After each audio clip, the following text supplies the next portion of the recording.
ಸ್ಥಾನ ಮಿಸ್ ಆಗಿರೋದಕ್ಕೆ ಅಸಮಾಧಾನಗೊಂಡಿದ್ದಾರೆ. ಕೊಪ್ಪಳ ಜಿಲ್ಲೆಯಲ್ಲಿ ಈ ರಾಜೀನಾಮೆ ಪರ್ವ ಮುಂದುವರೆದಿದೆ. ಜಿಲ್ಲಾ ಮಹಿಳಾ ಕಾಂಗ್ರೆಸ್ ಅಧ್ಯಕ್ಷೆ ಜ್ಯೋತಿ ರಾಜೀನಾಮೆ ಕೊಟ್ಟಿದ್ದಾರೆ. ಈಗ ನಿನ್ನೆ ಕೂಡ ರಾಜೀನಾಮೆಯನ್ನು ಕೊಟ್ಟರು ಅನೇಕ ಪದಾಧಿಕಾರಿಗಳು. ಇವತ್ತು ಕೂಡ ರಾಜೀನಾಮೆಯ ಪರ್ವ ಮುಂದುವರೆದಿದೆ. ಜಿಲ್ಲಾಧ್ಯಕ್ಷ ಮರೇಗೌಡ ಬಯ್ಯಾಪುರ ಅವರಿಗೆ ರಾಜೀನಾಮೆಯನ್ನ ಸಲ್ಲಿಕೆ ಮಾಡಿದ್ದಾರೆ. 75 ವರ್ಷ ಆದರೂ ಕೂಡ ಕೊಪ್ಪಳ ಜಿಲ್ಲಾ ಕೇಂದ್ರಕ್ಕೆ ಸಚಿವ ಸ್ಥಾನ ಸಿಕ್ಕಿಲ್ಲ.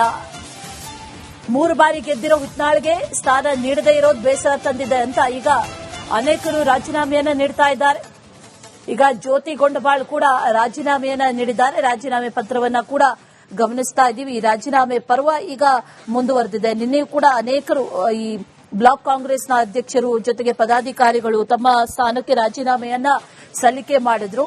ಈಗ ಕಾಂಗ್ರೆಸ್ ಅಧ್ಯಕ್ಷೆ ಜ್ಯೋತಿ ಕೂಡ ರಾಜೀನಾಮೆಯನ್ನ ಸಲ್ಲಿಕೆ ಮಾಡಿದ್ದಾರೆ. ಅದರಲ್ಲಿ ಒಂದಷ್ಟು ಕಾರಣಗಳನ್ನ ಕೂಡ ತಿಳಿಸಿದ್ದಾರೆ. ಅವರ ಪತ್ರದಲ್ಲಿ, ರಾಜೀನಾಮೆ ಪತ್ರದಲ್ಲಿ ವಿಷಯವನ್ನ ತಿಳಿಸಿದ್ದಾರೆ. ಯಾವ ಕಾರಣಕ್ಕೆ ರಾಜೀನಾಮೆಯನ್ನ ನೀಡ್ತಾ ಇರೋದು, ಏನೇನು ಬೇಸರ ಆಗಿದೆ ಎಲ್ಲವನ್ನೂ ಕೂಡ ವಿಸ್ತೃತವಾಗಿ ಆ ಪತ್ರದಲ್ಲಿ ವಿವರಿಸಿ ರಾಜೀನಾಮೆಯನ್ನ ಸಲ್ಲಿಕೆ ಮಾಡಿದ್ದಾರೆ ಅನ್ನುವಂತ ಮಾಹಿತಿ. ಈಗಾಗಲೇ ಅನೇಕರು ಇದೇ ರೀತಿಯ ಹಾದಿಯನ್ನ ತುಳಿತಾ ಇದ್ದಾರೆ. ರಾಜೀನಾಮೆ ಪರ್ವ ಮುಂದುವರೆದಿದೆ ಕೊಪ್ಪಳದಲ್ಲಿ. ಕೊಪ್ಪಳ ಕ್ಷೇತ್ರದಿಂದ ಗೆದ್ದ ಯಾವ ಸಚಿವರಿಗೂ ಕೂಡ ಸ್ಥಾನ ಸಿಕ್ಕಿಲ್ಲ. ಸ್ವಾತಂತ್ರ್ಯ ಬಂದು ಇಷ್ಟು ವರ್ಷಗಳಾಯಿತು. ಸತತ 3 ಬಾರಿ ರಾಘವೇಂದ್ರ ಹಿತ್ನಾಳ್ ಅವರು ಗೆದ್ದಿದ್ದಾರೆ. ಆದರೆ ಇಲ್ಲಿವರೆಗೂ ಕೂಡ ಅವರಿಗೆ ಸಚಿವರಾಗುವಂತಹ ಭಾಗ್ಯ ಸಿಕ್ಕಿಲ್ಲ. ಹಾಗಾಗಿ ಬೇಸರಗೊಂಡು ಅನೇಕರು ಈಗ ರಾಜೀನಾಮೆಯನ್ನ ನೀಡ್ತಾ ಇದ್ದಾರೆ.